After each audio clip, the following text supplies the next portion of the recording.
মাটির নমুনা সংগ্রহ করার পদ্ধতিটা শিখিয়ে দিচ্ছি হাতে কলমে।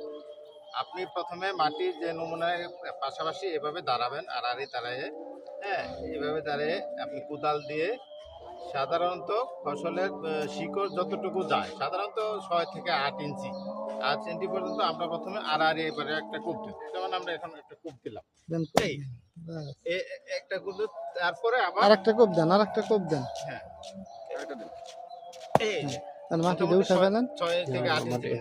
তারপর আমরা আবার উল্টো ঘুরে দেব, ঘুরে দিয়ে ক্যামেরা পিছনে দিকে না, একটু মাথাটা আবার ঠিক, দাঁড়াও দাঁড়াও। আচ্ছা দাঁড়ান আবার ঠিক এইভাবে একটা কূপ দিব।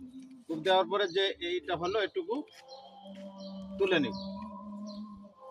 সাধারণত একটু বালু বেলি মাটি হলে এটা ভেঙে যাবে, আর যদি অন্যরকম মাটি হয় এটা একটা পাউরুটির একটা স্লাইসের মতন চলে আসবে।